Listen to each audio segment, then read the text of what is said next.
corazones permanezcan delante de tu presencia. Te necesitamos a ti, Señor. Padre, de verdad, sé tú hablándonos por tu Santo Espíritu. Gracias, Dios, porque lo has dicho todo. En el tiempo de la alabanza y tú has puesto ya tus palabras, Señor, en tus hijos. Pero queremos volver a escucharlo, Señor. Padre, háblanos. Gracias en el nombre de Jesús.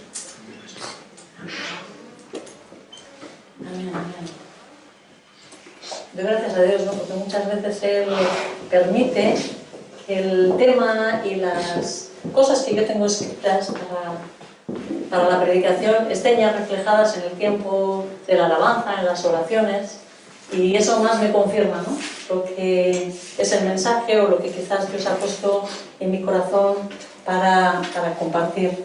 Abrimos nuestras Biblias en el libro de Filipenses. Me dice Óscar por la grabación, no sé. Ok, no se ve bien, no os oigo. Y si me bajáis un poquito esta mano. En el capítulo 1, recordaros que comencé una serie, siempre lo digo, pero hay veces que uno se despista sobre el entendimiento de lo que es iglesia y el reto, el sentir, no sé, de Dios era que la enseñanza se basara principalmente en el libro de Filipenses. Entonces, hoy quiero basarme en esta parte. Filipenses capítulo 1, versículos del 18 a la primera parte, versículos del 12 a la primera parte del 18. Y voy a leer así. Hermanos, quiero que sepáis que en realidad lo que me ha pasado ha contribuido al avance del Evangelio. Es más, se ha hecho evidente a toda la guardia del palacio y a todos los demás que estoy encadenado por causa de Cristo. Gracias a mis cadenas, ahora más que nunca, la mayoría de los hermanos confiados en el Señor se han atrevido a anunciar sin temor la palabra de Dios. Es cierto que algunos predican a Cristo por envidia y rivalidad, pero otros lo hacen con buenas intenciones. Estos últimos lo hacen por amor, pues saben que he sido puesto para la defensa del Evangelio. Aquellos predican a Cristo por ambición personal y no por motivos puros, creyendo que así van a aumentar las angustias que sufro mi prisión. ¿Qué importa?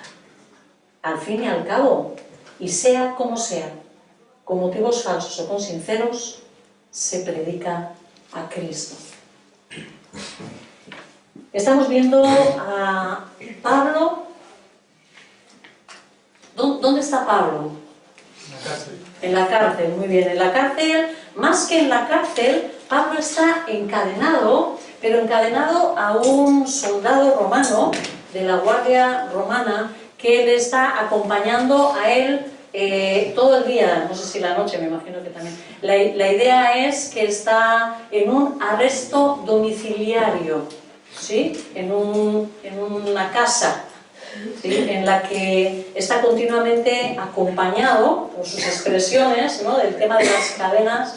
Entendemos que él estaba continuamente encadenado al lado de ese guardia, y lo que hace Pablo es, como vemos aquí, ¿no? En vez de, no sé, ¿qué haríamos nosotros encarcelados, ¿no? Quizás lloraríamos, nos angustiaríamos, ¿sí o no? ¿No? Empezaríamos a quejarnos, a dudar de Dios, de cuál es ese Dios. Yo queriendo aquí hablar de Él, y Él permite, ¿no? que me encierren en la cárcel, ¿no?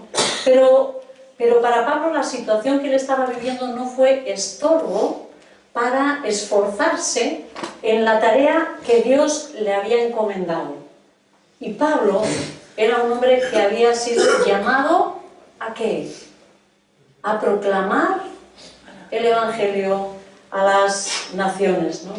No se deprimió por lo que estaba viendo, y supo más bien aprovechar la oportunidad. ¿Qué hizo? Ay, amigo, día tras día tengo un guardia aquí encadenado. ¿A quién voy a hablar? Al guardia. Entonces, Pablo aprovechó, yo creo que todas las guardias de noche, para poder ir compartiendo su fe, todo lo que Dios había hecho por él, ¿no? Y en ese gozo de Pablo, él no cesó de hablar de su amor por Jesús. Uno y otro, hasta que, como dice él, toda la guardia del palacio y todos los demás se les ha hecho evidente, ¿no? De que yo estoy encadenado aquí por la causa de Cristo. No era por ladrón, no era por asesino, ¿no?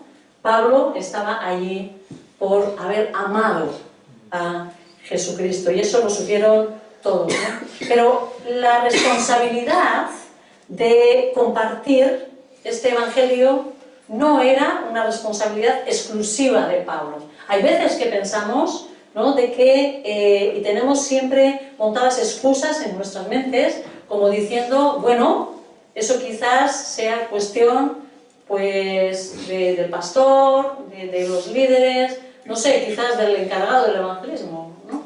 Pero, ¿qué voy a decir yo?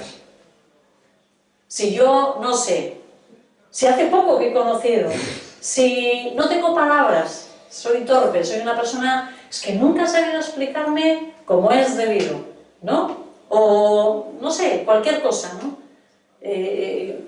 Siempre tenemos una excusa para poder poner trabas a la obediencia a lo que Dios nos está diciendo, ¿no? Y vemos cómo Pablo también sabía que esta responsabilidad de llevar el Evangelio no era exclusiva de él, ¿no? Él sabía que esa tarea era también responsabilidad de los filipenses. Si vemos, siguiendo en el capítulo 1, en el versículo 27, está aquí diciendo Pablo, pase lo que pase, comportaos de una manera digna del Evangelio de Cristo. Aquí está hablando a sus actitudes, ¿vale?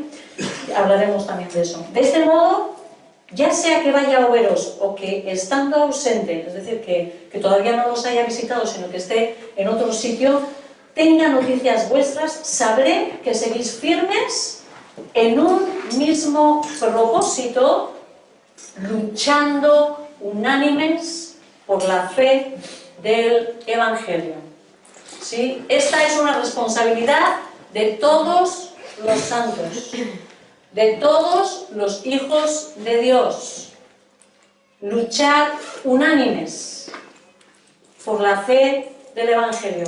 Es a esto a lo que nos ha llamado nuestro Señor. Y Pablo lo sabía, no era algo exclusivo de él, sino de todo el pueblo, ¿no? Y es que todos los cristianos somos responsables de esta tarea. Vamos a abrir nuestras Biblias en la segunda carta a los Corintios, un poco antes de los Filipenses, en el capítulo 5, y vamos a usar las palabras de Pablo mismo a esta otra congregación. Segunda de Corintios, capítulo 5, a partir del versículo 18. Una expresión que se ha usado esta misma mañana. Segunda de Corintios, capítulo 5, el número grande es el 5, y de los pequeñitos, el número 18. Ese es el versículo, ¿vale? Leemos del 18 al 20. ¿Sí? Y dice así: todo esto proviene de Dios, quien por medio de Cristo nos reconcilió consigo mismo y nos dio el ministerio de la reconciliación. Es decir, que nosotros hemos recibido el ministerio de la reconciliación. ¿Qué es eso? Reconciliar, cuando dos están enfadados, ¿no? Son enemigos, ¿no? Buscar otra vez la comunión, la nueva unión, ¿verdad? Esto es que en Cristo, ¿sí?, a través de Cristo, Dios estaba reconciliando al mundo consigo mismo. y no tomándole en cuenta sus pecados y encargándonos a nosotros el mensaje de la reconciliación. Sí, Dios hace su obra, Dios le envía a Cristo para que Él haga la suya, pero a nosotros nos encarga el mensaje de la reconciliación. Así que somos embajadores de Cristo, como si Dios os exhortara a vosotros por medio de nosotros. Y dice cuál es la exhortación: en el nombre de Cristo os rogamos que os reconciliéis con Dios. Esta es la exhortación al mundo, ¿no? Y escuchábamos, y es verdad, Dios es autosuficiente, no necesita absolutamente de nada ni de nadie.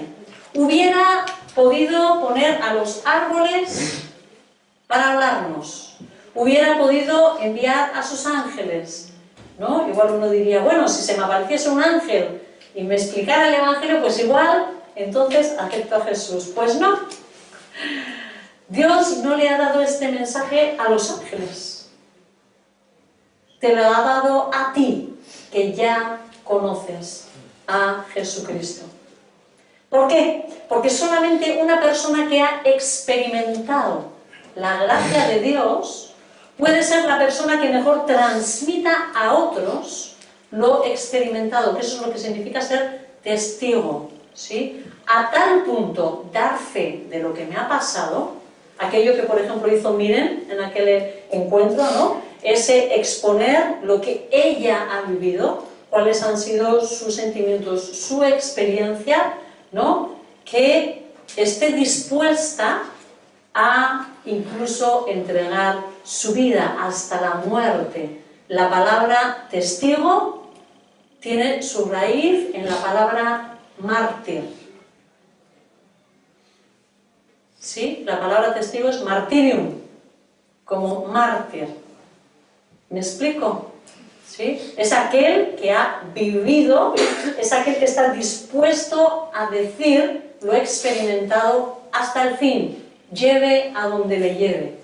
Y claro, lógicamente, a los primeros cristianos, con toda evidencia, muchas veces los podía llevar a la muerte, ¿verdad? Sin embargo, ellos hablaron, cuanto más nosotros. Nosotros que en este momento todavía a lo sumo nos tiran una piedra, ¿verdad? Pero no mucho más. O nos desprecian, que a veces nos duele más. Igual nos echen esa piedra, ¿no?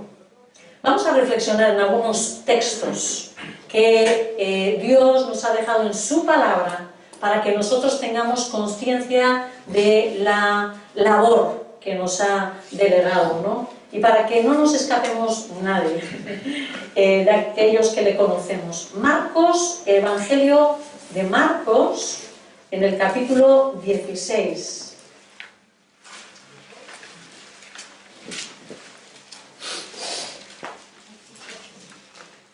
Evangelio de Marcos, capítulo 16, versículos 15 y 16.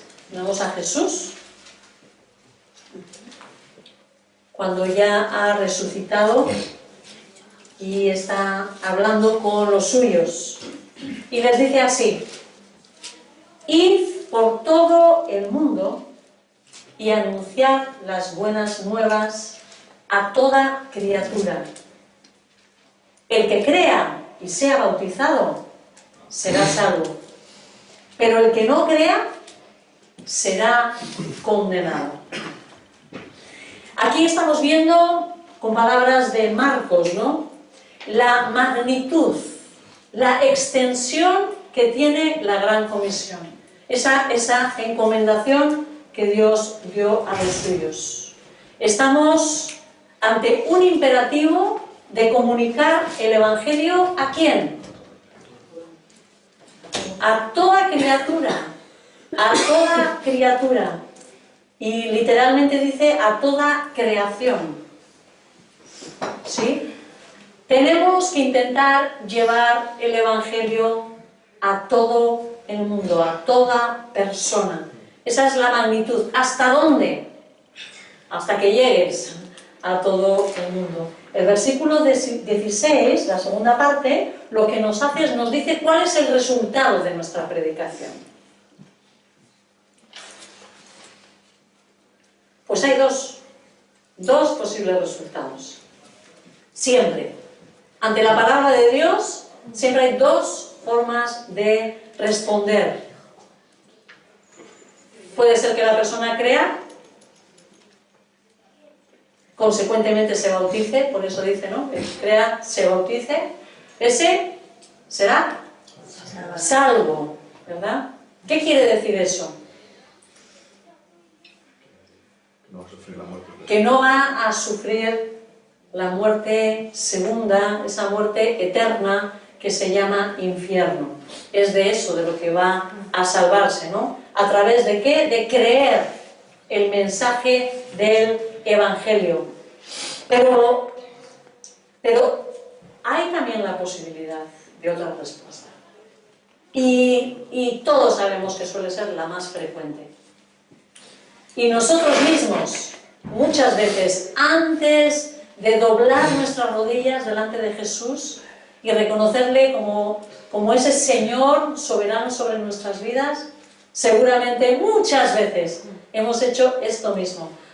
Mira, déjame, no me hables de ese rollo, ¿no? O sea, y hemos rechazado ese mensaje, ¿no? O la primera vez que escuchasteis el mensaje, ¿lo entendisteis y lo aceptasteis? No. ¿Hay alguien que una vez que ha escuchado, le han explicado el Evangelio y dice, ¡frum! ¿Y hay derretido a los pies de Jesús? No. Nos cuesta, es un mensaje increíble, de salvación, de amor, y nos cuesta. Hay algo espiritual que nos está atando y no somos conscientes de ello, pero algo fuerte es lo que nos retiene a esa salvación. ¿Y cuál es la consecuencia? La muerte, la muerte. Mirad cómo lo expresa el apóstol Pablo en la segunda carta a los Corintios. Me llamó en su día la atención, estudiando ese texto,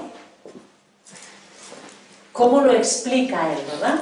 Segunda de Corintios capítulo 3, versículos del 14 al 16.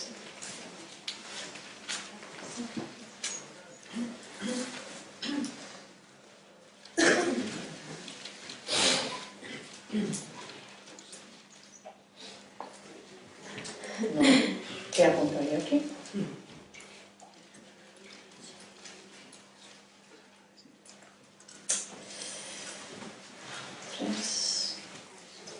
A ver, padre. Será doble. 2, segunda de Corintios 2, 14. Del 14 al 16. ¿11? Sí, bien. Sí, perdón. 3 o 2. No, es 2. Yo también lo cambio, ¿verdad? Lo cambio. El 2. Y dice así. Sin embargo, gracias a Dios que en Cristo siempre nos lleva triunfantes. Y por medio de nosotros, fijaros qué expresión, ¿no? Esparce por todas partes la fragancia de su conocimiento. ¿Lo tenemos? Solo una cosita, hay veces que es mucho mejor, si no somos capaces de encontrarlo en la Biblia, lo escuchamos. Y quizás apuntarlo en un papelito. ¿Por qué? Porque a veces el hecho de buscar nos entorpece la concentración y nos perdemos al final la enseñanza. Así que apuntamos en un papelito, ¿vale? Para que no se nos pierda. Segunda de Corintios 2, 14 al 16. Sí, está hablando de que por medio de nosotros, fijaros, esparce por todas partes la fragancia de su conocimiento. Como lo dice poético, ¿no? Porque para Dios nosotros somos el aroma de Cristo, olor de Cristo. entre los que se salvan y entre los que se pierden. Entre ambos somos aroma. Pero ¿qué tipo de aroma? ¿A qué les olemos? ¿Verdad? ¿A qué olemos? ¿No? Depende de la reacción de ellos, dice Pablo. Para estos, los que se pierden, estos son los últimos, para los que se pierden, somos olor de muerte que los lleva a la muerte. Para aquellos, es decir, los que se salvan, olor de vida que les lleva a la vida. ¿Y quién es competente para semejante tarea? Dice Pablo, ¿no? Entonces, tenemos que entender de que siempre va a haber dos respuestas. Y esto es algo que tenemos que aceptarlo y saber encajarlo en el plan de Dios. Hay veces que olemos a muerte, por eso nos rechazan tan fuertemente con nuestro mensaje, ¿verdad? Hay veces que queremos llevar el mensaje y tú dices, hay alguien que alguna vez me ha dicho a mí, jolín, parece que apesto. ¿No? Parece que apestaba, ¿no? Oye, que no tengo letra, pero ¿cómo me han tratado o cómo han respondido? Sí, apestamos. Apestamos cuando la persona que nos está escuchando o a la que estamos intentando hablar no va a querer recibir ese mensaje. Apestamos, porque olemos a su muerte. Esa persona en su alma sabe que estamos pronunciando de alguna forma una condenación. ¿Por qué? Porque les estamos ofreciendo las manos para salvar. ¿Y qué nos están diciendo? No. A mí déjame. A mí déjame. ¿Es Jesús? No. Déjame. Solo Él puede. Y sin embargo, no. Yo ya soy bastante bueno, o yo ya me las apañaré, tengo influencias. O alguno llega a decir tan tontería como yo voy a disfrutar en el infierno. No tienen ni idea de lo que el infierno significa, ¿verdad? El tema del baile, no creo que se oiga ni una sola nota de música, ¿no? Pero a pesar de ser conscientes de que a veces llevamos esa muerte, ese olor de muerte con ese evangelio, hay una promesa dada por Dios en Isaías. Si abrimos al profeta Isaías, primero de los profetas, Isaías 55, versículo 11, y dice así: así es también la palabra que sale de mi boca. No volverá a mí vacía, sino que hará todo lo que yo deseo y cumplirá con mis propósitos. ¿Qué está diciendo aquí Dios? ¿Cuál es la promesa? ¿Cuál? Que sí, hará efecto de alguna manera. Que hará efecto de alguna manera, que la palabra no vuelve vacía, efectivamente. ¿Nos está esto diciendo que todo el mundo, que la gente se va a salvar? No. Lo que nos está diciendo es que va a hacer efecto de alguna manera, que va a producir aquello para lo cual ha sido enviada. Y tiene dos efectos, y los va a producir. Solo Dios sabe a quién va a producir vida y en quién va a producir muerte. Pero que sepamos que de una u otra forma nuestra responsabilidad es llevar el Evangelio. Olamos como olamos. ¿Sí? Seamos el olor que nos toque ser. A veces seremos uno u otro, dependiendo de la palabra que tengamos delante. Pero nuestra responsabilidad es hablar, llevar el Evangelio siendo conscientes y sabiendo que por la misericordia de Dios habrá momentos en los que Dios nos use para dar vida, para que la persona entienda el mensaje, produzca él, ¿no? ese milagro de la vida y el velo de la persona se ha quitado, porque la persona siempre se convierte al escuchar la palabra de Dios, ¿verdad? Y sin embargo, habrá momentos en los que Dios lo que haya decidido es mostrar la salvación a la persona, aun sabiendo que la persona lo va a rechazar. Pero Él quiere mostrarle su misericordia a la persona. Y hay veces que es lo único para lo que hemos sido enviados, para mostrar misericordia, la misericordia y el amor de Dios. Nada más, con un resultado, pero eso será para la eternidad, ¿no? Vamos a buscar otro texto. Lucas, el Evangelio de Lucas en el capítulo 24.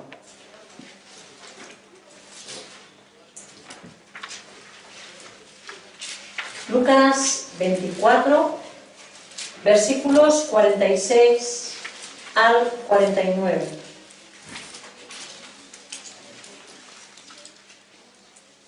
Y en todos estos textos estamos yendo a las últimas palabras de Jesús, a ese testamento que dejó, ¿no? A esas órdenes que nos dio a su pueblo, ¿no? Lucas 24, versículos del 46 al 49, y dice así: esto es lo que está escrito, le explicó, que el Cristo padecerá y resucitará al tercer día, y en su nombre se predicará el arrepentimiento y el perdón de pecados a todas las naciones, comenzando por Jerusalén. Vosotros sois testigos de estas cosas. Ahora voy a enviaros lo que ha prometido mi Padre, pero quedaos en la ciudad hasta que seáis revestidos del poder de lo alto. En este texto, sobre todo, lo que encontramos es el mensaje. ¿Cuál es el mensaje que a nosotros nos toca llevar a otros? Principalmente tenemos aquí el mensaje.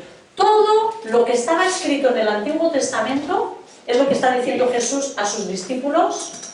Ellos conocían el Antiguo Testamento, pero había un montón de cosas. Habían visto a Jesús, habían compartido los tiempos con ellos, sus comidas, sus risas, su tiempo quizás de descanso, ¿verdad? Tantas cosas habían escuchado al Maestro, habían visto tantas cosas y no terminaban de entender qué había pasado. Lo han matado, ¿no? En esa angustia Jesús resucita, se presenta a ellos y les dice estas palabras, ¿no? Y les explica que todo lo escrito en las Escrituras habla ¿de quién? De Él. Con lo cual, cuando nosotros vayamos a leer las Escrituras, el Antiguo Testamento, tenemos que pensar que todo apunta a Cristo. Es más, el movimiento del cristianismo en los primeros años, cuando ya Cristo muere y los apóstoles comienzan a extender el mensaje, se entendía como si fuera una secta, es decir, una escuela de entre los judíos. ¿Sí? Al principio, el movimiento cristiano se veía como que era una, no sé cómo decir, como una desviación del judaísmo. Por eso estaban los judíos tan empeñados en a esto hay que quitarlos de en medio, porque se les entendía casi como judíos. ¿Qué ocurría? Y ellos se sentían judíos que habían encontrado al Mesías. Esta era su forma de entender el mensaje. ¿Sí? Si vemos las Escrituras, Pedro, Pablo, Felipe, todos eran judíos. Pero habían encontrado por fin aquel que por siglos el pueblo había estado esperando. El Mesías, el Cristo, ya estaba ahí. Era Jesús. Y él lo que estaba haciendo era explicarles, ¿no?, que efectivamente todo había apuntado a él, ¿no? Y les abre en ese sentido los ojos, el entendimiento, ¿no?, de que todo se cumplía en él. Jesús les lleva a entender que lo que le había ocurrido a él, esa muerte tortuosa, su resurrección gloriosa, estaban previstas desde el inicio de los tiempos y anunciado también por los profetas al pueblo de Dios. Pero luego les expone el mensaje que es el que nosotros tenemos que tomar, ¿no?, para extender a las naciones. ¿Qué dos cosas pide? Está ahí en el texto. ¿Qué dos cosas nos dice que tenemos que hablar? Del arrepentimiento y del perdón de pecados. Del arrepentimiento y del perdón de pecados. Y a veces hablamos de todo, menos del arrepentimiento y del perdón de los pecados, ¿verdad? Y en estos tiempos nos resulta muy fuerte, además, hablar de pecados. Sí, gracias a Dios, en nuestra congregación, pues no. Sabemos que es la base para la salvación y en ese sentido, pues tomamos ese valor. Pero es verdad que la sociedad, ¿no?, te hace como sentir incómodo, y algunas veces os lo he comentado, o lo habéis visto con vuestros ojos, cada vez que salimos a la calle, ¿sí? Y hacemos títeres o payasos, ¿verdad? Y estamos ahí exponiendo el mensaje hasta que de repente, ¡pum!, aparece la palabra, ¿no? Has hecho pecados, y ¡pum!, y aparecen los padres, cogen a los niños y salen corriendo, vámonos de aquí, ¡qué fuerte! Y se sorprenden que incluso usemos esa palabra. Dicen, ¡qué fuerte! Lo terrible es que lo que no saben ellos, ¿a dónde les va a llevar ese empeño en ocultar a sus hijos la realidad espiritual, ¿no? El arrepentimiento. Queremos atraer a la gente con un discurso y normalmente lo que se transmite es un discurso de autoayuda. ¿Qué es lo que quieres oír? Dime, ¿qué es lo que está queriendo oír el hombre hoy en día? Que todo le va a ir bien. Prosperidad. ¿Vas a tener? No te va a faltar. Dios es un Dios generoso. Y fijaros que todos son verdades, pero tergiversadas. ¿Sí? Dios es amor. Dios es amor. Pero punto, se callan ahí. Porque claro que es amor. Son verdades a medias. Son verdades que yo tomo solamente una parte, pero cuenta toda la historia. Porque si no, la persona jamás va a llegar al punto principal del Evangelio, que dice Jesús que es el arrepentimiento. Para que luego puedan creer. ¿Por qué voy a necesitar creer en un Salvador? ¿Por qué? Si yo no tengo problema ninguno, si soy una víctima de esta vida, ¿no? ¿O no nos sentimos todos víctimas? ¿Cuánto mal nos han hecho? ¿Sí o no? ¿Es verdad o no es verdad?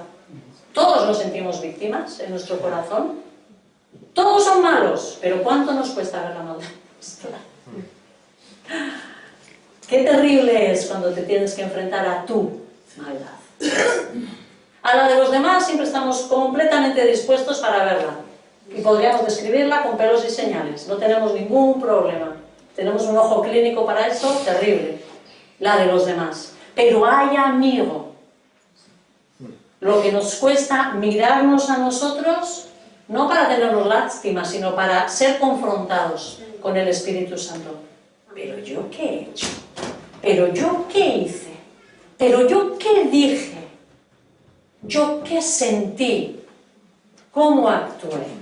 ¿Cuán injusta fui? ¿Cuán poco amé? ¿Sí? Qué terrible es dar ese paso. Y ese es el paso que más nos cuesta a todos.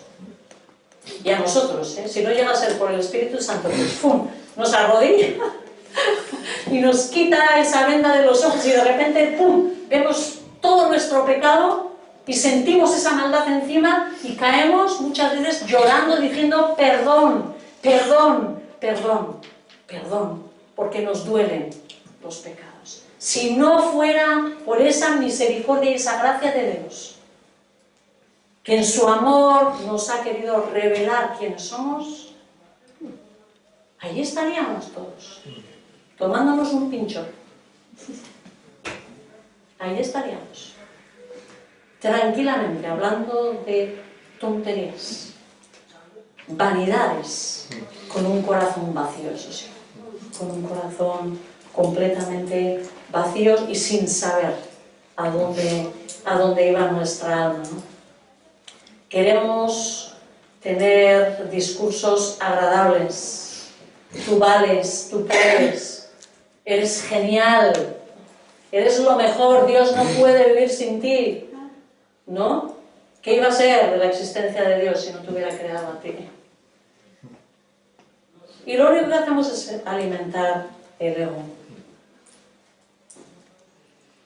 Tenemos que llevar a la persona a sentir una consciencia de su maldad, lo personal, no la de los demás, lo suyo, ¿no? Cada uno lo nuestro.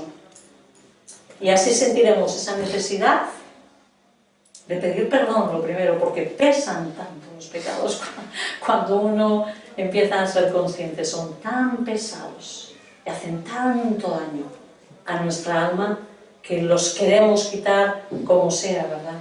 Y nos lleva al arrepentimiento. Así, solamente así, serán perdonados nuestros pecados. Solamente así. ¿El Señor me perdona todo? Sí, te perdona todo, pero arrepiéntete, ¿vale? Porque si no, te aseguro que no te vas a arrepentir. Es así, ¿sí? ¿Dios te quiere ver? Sí, claro, cómo no. Pero arrepiéntete, te lo aconsejo. Porque Él no ha hecho una obra universal. Mirad, muchas veces cuando compartimos el Evangelio, o hay gente que mantiene como un error en su mente.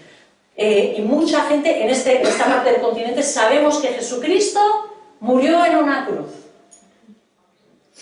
¿Y por qué lo hizo? Para el perdón de los pecados, el Cordero del mundo, que quita los pecados del mundo. Dice así, es verdad, lo dijo Juan el Bautista. Bien.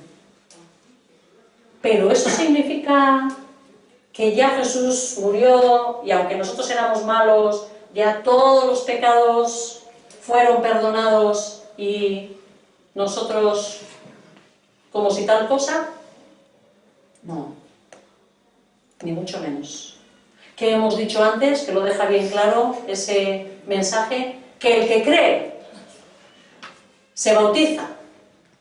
Decía, ¿no? Bautizar en qué sentido también, como una unión a una comunidad, como una identificación con el Dios de la Biblia. Yo prometo mi fidelidad y lo hago a través también del bautismo, ¿no? Y la fe en esa obra, ese será salvo, pero el que no lo haga, no. La Biblia la Biblia toda está llena de versículos que nos dan a entender de que no hay salvación para todo el mundo. No la hay. Ofrecida, sí, pero no todo el mundo la abraza, ¿vale? No todo el mundo la abraza. Que no seamos nosotros los que descuidemos una salvación tan grande. Vámonos al libro de Hechos, al capítulo 1. Versículo 8. Y aquí está Lucas también escribiendo a Teófilo. Y recogiendo también este mismo momento. Estamos continuamente en el mismo momento, ¿vale? Dice el versículo 8. Tenemos Hechos, capítulo 1, versículo 8. Que dice, pero cuando venga el Espíritu Santo, cuando venga el Espíritu Santo sobre vosotros, ese Espíritu que Él les había prometido que llegaría, recibiréis poder y seréis ¿qué? ¿Para qué? ¿Recibimos poder para qué? Y ser testigos, y seréis testigos tanto en Jerusalén como en Judea y Samaria y hasta los confines de la tierra. Esto, más que una promesa, es una orden de que los discípulos llegarían a ser sus testigos, a morir por Él, es lo que estaba diciendo, a morir para proclamar ese mensaje. Pero lo que es evidente es que la intención de Jesús es de que sus seguidores sean testigos a cada rincón de la tierra. ¿Sí? Este versículo lo que nos habla es de la manera en la que vamos a llevar el Evangelio, en el poder del Espíritu Santo, en el poder del Espíritu Santo. Un evangelismo sin el trabajo y el poder del Espíritu Santo es en vano. Charlatanería. Sería hablar al viento. Si esa palabra no cae, ¿verdad? No sirve para nada, ¿no? Bueno, servirá para la condenación. Lo entendemos intelectualmente muchas veces, que necesitamos el poder del Espíritu Santo. Lo entendemos intelectualmente con facilidad, pero a veces no lo vivimos. Y la verdad es que debemos de pedir su presencia, su guía para las estrategias. Debemos dejarnos guiar por el Espíritu Santo. Estamos en un curso durante varios meses sobre el tema de misiones y nos hablaban, ¿no? Lógicamente todas estas cosas están comentadas en ese curso. Y se me ha olvidado pues, lo que iba a decir. No sé bien lo que os iba a decir. Bueno, sigo para adelante, ya me acordaré. La guía del Espíritu. Sí, pues no sé si era... sí. De que muchas veces una de las cosas que reflexionábamos era de que transmitimos las cosas o hacemos las cosas en la iglesia por cómo nos han enseñado, ¿sí? De otra cultura nos han traído muchas veces la verdad, ¿vale? Y copiamos lo que nos han traído. Si ellos enseñan que hay que hacer así, así lo hemos recibido nosotros. Yo decía, bueno, pues nuestra cultura no sé cómo hacerlo, porque también estamos muy americanizados, la verdad. Porque el Evangelio fue, es verdad, desde Europa, ¿no? Y en Inglaterra en concreto, a Estados Unidos, con los pioneros de Estados Unidos ha venido, y también de Inglaterra y de Francia han llegado el Evangelio, ¿no? A España. Sobre todo, bueno, intentó llegar y algo llegó en los tiempos de los reyes católicos. Pero con Franco también cerró aquellas fronteras por todos los lados para que no llegase el cristianismo, ¿no? O sea, quería solamente lo establecido, ¿no? Por la Iglesia Católica, y él cerró todas esas vías, ¿no? Pero a lo que voy es que muchas veces hacemos aquello que nos han transmitido. No solamente compartimos el Evangelio, sino muchas veces imponemos nuestra cultura. Creemos que lo correcto es las mismas formas que yo he aprendido. Y yo reflexionando, porque uno de los ejercicios era reflexionar sobre esto, ¿qué tenemos? Y claro, yo decía, pues me costaba ver, ¿no? ¿Qué es lo que nosotros tenemos? No, me costaba ver. Hasta que en una conversación empieza a decir, digo, bueno, quizás, pues no sé, ¿cómo tenemos que llevar el Evangelio? Y empiezo a pensar, ¿folletos? ¿Y por qué folletos? Y empiezo a darme cuenta de que tenemos una forma de comunicar el Evangelio, pero es aprendida, es la que nos han transmitido. No quiero decir que sea malo, ¿eh? Lo que quiero decir es que a veces no nos damos cuenta de que lo que estamos haciendo es repetir lo que hemos aprendido. Y yo decía, ¿y entonces? Claro, me daba cuenta de cuánto necesitamos escuchar al Espíritu Santo para decir cómo llevamos el Evangelio a nuestra cultura. ¿Cómo llegas a los vascos? ¿Dónde están los vascos?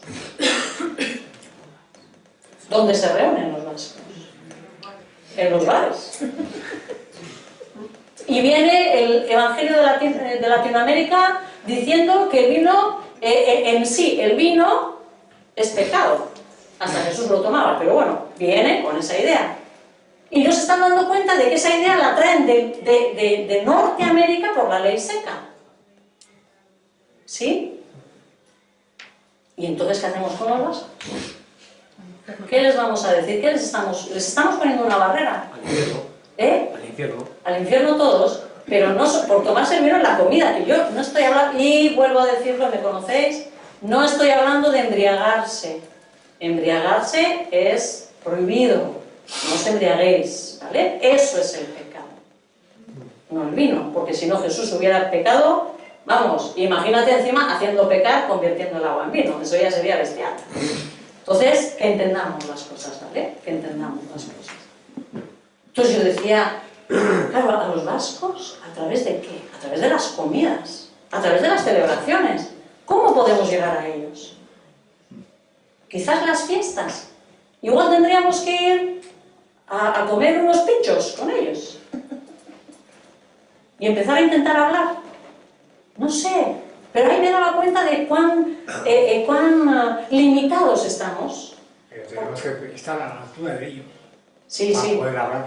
A eso quiero voy, a eso voy. A sentirnos, o sea, que ellos se sientan cercanos a nosotros. No estoy hablando de participar del pecado, lo vuelvo a decir. Que veo algún ceño fruncido. Sí, no estoy hablando de participar del pecado, ¿eh? ¿Vale? Pero yo decía, pues para que puedan entender Eso es. que tenemos que estar a la altura de ellos. Sí, eso es. Nos hacemos a ellos. Dice Pablo, yo me hago, ¿sí? Gentil al gentil. ¿Y qué podía ser gentil al gentil? Pues cosas que igual los judíos estaban mal vistas. Igual se come un cerdo con ellos, ¿vale? Y el judío hubiera dicho condenado al infierno. Y Pablo dice, no. O Hudson Taylor que se va a la China, ¿y qué se hace? Pues se deja crecer una coleta y va y come como ellos y hace como ellos. Y viste como ellos. ¿Verdad? Pero nos hemos puesto barreras porque copiamos lo que hemos traído, los esquemas. Esto es un paréntesis. ¿A dónde me he ido con el paréntesis? ¿No?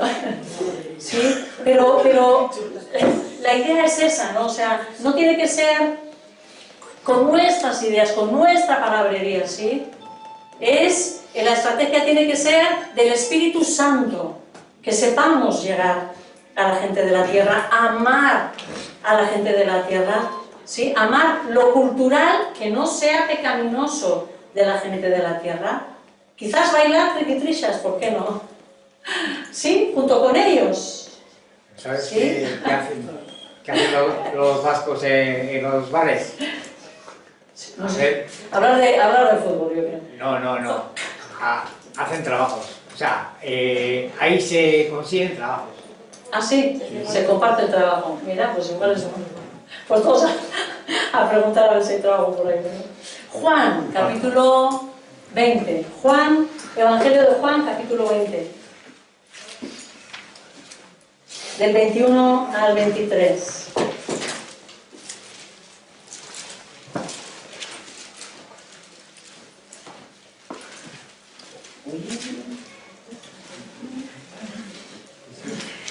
Del 21 al 23 dice así: dicho esto, les mostró las manos y el costado. Al ver al Señor, los discípulos se alegraron. La paz sea con vosotros, repitió Jesús. Fijaros la frase clave, que es la que quiero que nos quedemos. Como el Padre me envió a mí, yo os envío a vosotros. Y acto seguido sopló sobre ellos, les dio y les dijo: recibid el Espíritu Santo, y a quienes perdonéis sus pecados les serán perdonados, a quienes no se lo perdonéis no les serán perdonados. Y esto no es que tengamos que hacer como los curas, ¿vale? No somos nosotros quienes perdonamos, ¿verdad que no? Aquí de lo que está hablando es de la autoridad como iglesia, ¿no? De que nosotros podemos discernir también, ¿no? El tema del arrepentimiento, de perdón de pecados, ¿no? Y determinarlo, verlo, ¿no? Tenemos el modelo. Me quiero quedar con esa frase. Como el Padre me envió a mí, así os envío yo a vosotros. Somos enviados por nuestro Señor Jesucristo. Fijaros, de la misma forma que Dios, el Padre, le envió a Él. Con el mismo propósito. De la misma forma, ¿no? Jesús, y hoy lo hemos dicho, confió en personas ordinarias, con tantos errores. Pero los asuntos que el Padre le había dado a él lo delega a su pueblo, sabiendo que somos débiles, sabiendo que somos, como dice Pablo, ¿no? Barro, ¿verdad? Vasijas de barro, pero el poder está en él. Nosotros debemos de extender el reino de Dios de forma que todo el mundo anhele la adoración a Dios. Este tiene que ser el objetivo final, de que todas las naciones se arrodillen y se postren y reconozcan a nuestro Señor Jesucristo como su Dios. El Padre envió a Jesús al mundo, mediante su obra Jesús manifestó los atributos de Dios. ¿Qué se manifestó en esa cruz? El amor, amor por los enemigos, la justicia, los pecados condenados en la persona del propio Jesús. La ira de Dios, el odio de Dios contra el mal, contra el pecado, su santidad, tantas cosas, todas ellas reflejadas en el acto de la cruz. Así lo envía el Padre. Pero es que ahora el Hijo nos lo ha enviado a nosotros. ¿Qué tenemos que hacer nosotros ahora? Mostrar también esos atributos. ¿Sí? Ahora nosotros tenemos que esforzarnos por mostrar amor, por mostrar misericordia, por manifestar su santidad. Esa ira de Dios contra el pecado la tenemos que advertir. Es así, Dios lo odia, etcétera, etcétera, ¿no? Todos los atributos de Dios. Ahora somos nosotros responsables de ello. Y no solo eso, algo que me impactó. El Padre envió al Hijo, ¿y qué tuvo que hacer el Hijo lo primero? Se humilló hasta lo más bajo. ¿Qué crees que te va a pedir a ti el Padre? Que nos humillemos hasta lo más bajo. Eso es el ejemplo que supongo que lo veremos en otra parte, porque Filipenses lo extiende de una forma tan preciosa, ¿no? Pero así como el Hijo, el Padre envió al Hijo y a través del sufrimiento ganó esa obra maravillosa para la gloria del Padre, ahora el Hijo nos envía a nosotros. ¿Para qué? Para que suframos. Y a través del sufrimiento le demos la gloria al Hijo y al Padre. De la misma forma. Y por último, Mateo 28. Nuevamente, pero esta vez vista desde los ojos de Mateo. Esta comisión, recogidas con sus palabras, supervisadas, ¿verdad?, por el Espíritu Santo. Mateo 18... del 28, ¿cómo estoy? 28, del 18 al 20, dice así: Jesús se acercó entonces a ellos y les dijo: se me ha dado toda autoridad en el cielo y en la tierra. Por tanto, id y haced discípulos de todas las naciones, bautizándoles en el nombre del Padre y del Hijo y del Espíritu Santo, enseñándoles a obedecer todo lo que os he mandado. Y os aseguro que estaré con vosotros siempre, hasta el fin del mundo, ¿no? Y aquí lo que vemos en esta llamada Gran Comisión, vemos el método que va a ser utilizado para cumplir esta gran encomendación. Mirad, el versículo 18 nos habla y dice: se me ha dado toda autoridad en el cielo y en la tierra. Jesús reconoce delante de sus discípulos que Él ya ha recibido toda la autoridad del Padre, ¿no? ¿Para qué? Autoridad para someter todo el poder del enemigo bajo sus pies. ¿Sí? Jesucristo ya tiene toda autoridad para que todo sea sometido debajo de sus pies, ¿no? Y con esa autoridad de que todo el mundo, la existencia entera, esté a sus pies, entonces, por esa autoridad y con esa autoridad, Él habla a los suyos, ¿no? Bueno, no me voy a mover mucho, pero para los que estáis apuntando, Filipenses 2, versículos del 9 al 11, de lo que nos habla es como cuando Él se humilló, dice, y el Padre lo exaltó hasta lo sumo, y le dio un nombre, sobre todo nombre, ¿no? Ante el cual toda rodilla se va a tener que doblar delante de Él, ¿no? También vemos que Dios dio a Jesús esa autoridad para atraer a todas las personas de toda tribu, de toda lengua, bajo su mando. ¿Sí? Él tiene la autoridad. Y en base a esa autoridad recibida, Él ordena a sus discípulos a esta increíble misión, ¿no? El versículo 19 nos dice, id y haced discípulos, ¿no? Aquí es donde vemos sobre todo el método. La idea no era que los discípulos, es decir, los seguidores que ya conocían a Jesús, se perfeccionasen, se volvieran unos superapóstoles, ellos como maestros, no sé, de algo especial, ¿no? Y que se dedicasen a engordar ellos mismos, sino lo que les está pidiendo, ¿no? Es que ellos recluten nuevos seguidores, que vayan, pero según van, hagan discípulos, que ellos hagan esa labor de que haya otros seguidores de Jesús que viviesen como Jesús vivió. No se trata de simples creyentes en Dios, no se trata de eruditos en el conocimiento de las Escrituras. ¿Se trata de qué? De discípulos, seguidores, hombres y mujeres que no solo entiendan el mensaje de Jesús, sino que lo vivan, que lo crean, que lo sientan, que lo piensen, ¿sí? Hombres y mujeres que sigamos detrás de las pisadas de Jesús, ¿no? La idea es educar y entrenar personas y grupos pequeños que luego transmitirán las habilidades aprendidas a otros, ¿no? Y luego nos dice de todas las naciones. Normalmente, ¿qué entendéis vosotros cuando se oye la palabra nación?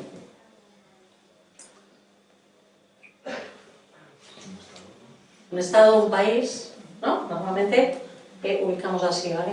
Pero no es eso lo que está queriendo decir la palabra, ¿no? La expresión original hace referencia a etne, a las etnias. Panta ta etne, a todas las etnias, o de todas las etnias. Jesús tiene presente a todas las etnias del mundo que tienden, a comprenderse y definirse a ellas mismas por su lenguaje, linaje o factores socioculturales. ¿Sí? Personas de la misma lengua, personas de la misma cultura que les identifica una cultura, una forma de sociedad, o familias, tribus, ¿verdad? Pero que tienen una identidad propia, esas son las etnias. Así que nuestra visión como iglesia no debe de quedarse limitada a este pueblo en el que estamos ubicados, ni siquiera a nuestro alrededor, que doy gracias a Dios de que tenemos esa visión por Andoain, que tenemos esa visión y oramos por Trincherpe, que tenemos la visión hacia Calahorra, ¿no? Y estamos, o sea, incluso allí, ¿no? Pero a la vez que intentamos encontrar personas que deseen conocer a Cristo y las entrenemos para que sepan vivir como Él vivió, debemos de tener siempre mantenidas nuestras mentes encendidas en cómo impulsar la obra para que se extienda a todas las etnias. Nuestra visión tiene que ir más allá. No nos podemos olvidar de aquellos que todavía no tienen las Escrituras. Tenemos que ser una iglesia que mire más allá, que piense en esas etnias, ¿no? Debemos de apoyar la labor económicamente, en oración, disponiendo nuestras vidas si Dios quiere enviarnos a nosotros mismos. Solo Dios sabe cómo lo va a hacer. A vosotros os ha traído aquí. quizás de una forma no deseada o quizás de una forma en la que no vinisteis pensando en eso, pero muchos estáis aquí de otras naciones. Quizás llegasteis, bueno, seguramente, casi seguro, llegasteis con otros objetivos, con otra visión en vuestro corazón. Y el Señor, ¡pum!, dio la vuelta y os ha enseñado un nuevo objetivo en esta vida. Pero hay un hecho curioso que está ocurriendo hoy en día y tenemos que abrir los ojos como iglesia a eso. Dios, en su soberanía, nos está trayendo a gente de las naciones, a gente de otras etnias entre nosotros. ¿Sí? Así como aquí casi somos una pequeña representación del cielo. ¿Sí? ¿A cuántas personas conoces de otros países? ¿O estás teniendo contacto que son de otros países y que no están aquí representados todavía? Muchos, ¿verdad? Muchos. Hasta ahora la Iglesia siempre ha tenido que ir a buscar a los pueblos que no conocían a Jesús. Ahora Dios los está trayendo a nuestra tierra. No tenemos excusa. No tenemos excusa. Es por eso que queremos empezar esas clases de árabe. Hay muchas personas de trasfondo árabe, marroquíes, de Argelia, de África, etcétera, etcétera, con una influencia de este tipo. Y nosotros, como iglesia, tenemos que prepararnos. ¿No quieres ir? Bueno, pues empieza a prepararte porque han venido aquí. Bautizándolos en el nombre del Padre y del Hijo y del Espíritu Santo, enseñándoles a obedecer todo lo que os he mandado, dice, ¿no? Bautizar y enseñar son las dos actividades que definen lo que es hacer discípulos. A través del bautismo la persona, como decía antes, se identifica con una nueva comunidad y le expresa esa lealtad a Dios, ¿no? A ese Dios de la Biblia. Y la enseñanza de la que Jesús estaba hablando, hemos dicho que va más allá del entendimiento de su mensaje. El que espera nuestra obediencia, enseñándoles todas las cosas. ¿Para qué? No solo para que lo sepan intelectualmente, sino para que lo obedezcan. Todas las cosas que yo os he enseñado. Él está esperando y va a pedir la obediencia de todo el mundo, ¿no? Jesucristo como ese Señor personal, ¿no? Así el trabajo será entrenar a personas para vivir en esa obediencia diaria de la vida a Jesús. Y termina diciendo, y os aseguro que estaré con vosotros siempre hasta el fin del mundo, ¿no? El hecho de que Él está con nosotros, su presencia, y como veíamos, y nosotros en Él, ¿verdad? Que dijimos, y nosotros en Él, es eso lo que asegura el cumplimiento de este mandato. Si no, los hombres no seríamos capaces. El mandamiento ha sido impresionantemente grande, ¿no? Jesús no se desentiende de lo que nos ha exigido. Él ha exigido a su iglesia ir a todas las naciones, a todas las etnias, a hacer discípulos, pero Él se implica a nuestro lado, junto con nosotros, en esa inmensa labor. En este versículo vemos también que Jesús no solo está hablando a ese grupo de discípulos suyos que lo iban a ver partir hacia el Padre, sino que Jesús estaba haciendo extenso ese mismo mandamiento de extender, vamos a decir, el reino de los cielos a todas las etnias como un mandato que necesita ayuda. No solo eran ellos. Cuando Jesús estaba dando esas palabras, no solo era a los discípulos que estaban ahí. ¿Cómo iban ellos a ir a todas las etnias? Se necesita, es un mandamiento para cumplirlo colectivamente. Se necesita la implicación de toda la iglesia, de toda la iglesia. ¿Hasta qué punto nos asegura Jesús que va a estar con nosotros? Hasta el fin del mundo. No dice hasta el fin de tu vida. No dice hasta que vosotros os muráis, estaré con vosotros. hasta el fin del mundo. ¿Qué implica esto? Que esa orden está dada para toda su iglesia hasta el fin de la existencia de su iglesia, que es el fin del mundo, ¿sí? Hasta el final, porque no es una orden que la está dando solo a esas personas, sino a todas el colectivo que esas personas en ese momento representaban, su iglesia, sus discípulos, sus seguidores, hasta el fin del mundo, hasta el fin de los días. ¿Y cuándo vendrá el fin? Mateo 24, 14, lo voy leyendo rapidito, dice así: y este evangelio del reino se predicará en todo el mundo como testimonio a todas las naciones, a todas las etnias. Y entonces vendrá el fin. Entonces vendrá el fin. ¿Qué quiere decir esto? Que el fin llegará cuando todas las etnias hayan escuchado el mensaje. Todas las etnias hayan escuchado el mensaje.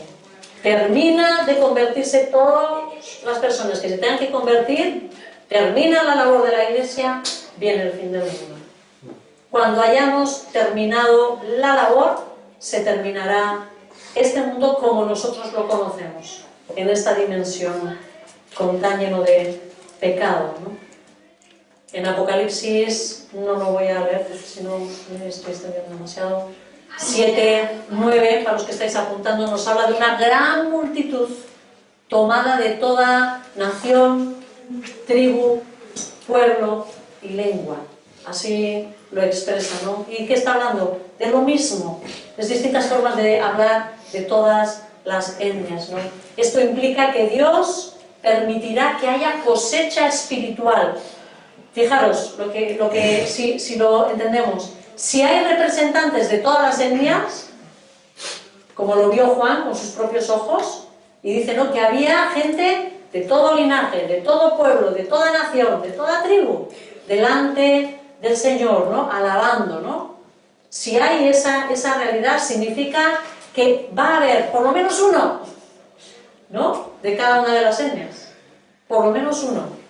Confiamos que más, ¿verdad?, que aunque sea un grupo de representantes, pero sabemos que Él ha prometido que de toda etnia alguien se va a convertir, ¿no? Iglesia, casa de oración. Debemos velar por cumplir nuestra responsabilidad ante nuestro Señor. Nos ha comisionado, nos ha impartido autoridad. Es Dios mismo, es Jesucristo mismo, tu Salvador, el que te está enviando. Y esto no es tontería, porque eso implica todo el apoyo de nuestro Señor Jesús con nosotros, que nos acompañará siempre. No hay excusa. No es tu palabra, no es tu capacidad, es su poder, es su palabra, es su presencia. Todos, absolutamente todos los que somos sus hijos, somos embajadores de Cristo, representantes del reino de los cielos en la tierra. Todos debemos de pedir al mundo que se reconcilie con Dios. Todos debemos de implicarnos en la tarea de aprender, primeramente nosotros a ser discípulos y después de enseñar a otros, para que los otros también lo sean. Todos. Y Señor, queremos traer nuestras vidas dándote primeramente las gracias, Señor, porque nos sabemos apoyados por tu Hijo Jesucristo en esta gran misión que tú nos has mandado, Señor. Ayúdanos a concebirla como un gran placer. Ayúdanos, Señor, a saber ver con tus ojos que es tu gloria, Señor, que es tu honra, que es lo que hay en tu corazón, tu pasión, Señor, por todas las etnias, Dios. Ayúdanos, Señor, a saber, no sé, rendirte, ¿no?, esa adoración que tú mereces con todo lo que somos y tenemos, Señor, con nuestras capacidades o las capacidades que tú nos has dado, con los bienes que tú nos has dado. Señor, ayúdanos a estar a tus pies, a ser útiles, Señor. Levántanos como iglesia, Señor, casa de oración. Gracias, Señor, porque tú nos estás permitiendo apoyar misioneros en Manchester, en Argentina, en África, Señor. A pesar de lo pequeñitos que podamos ser, Señor. Pero tú eres el grande, confiamos en ti. Sigue, Señor, poniendo esta pasión en nuestras vidas, en nuestros corazones. Sigue ayudándonos, Señor, a alcanzar a los euskaldunes, Señor. Ponemos en tus manos a Andoain. Clamamos, Señor, por Trincherpe. Te pedimos, Dios, por todos esos musulmanes que están rodeando nuestras vidas, Señor. Ayúdanos, Señor, a llegar a sus corazones y que te conozcan a ti y que se den cuenta que Jesús es mucho más que un profeta. Oh Dios, clamamos por cada hora, Señor, y por todo lo que tú vas a hacer a través de nuestro Señor allí. A ti la gloria. En el nombre de Cristo Jesús. Amén. Amén.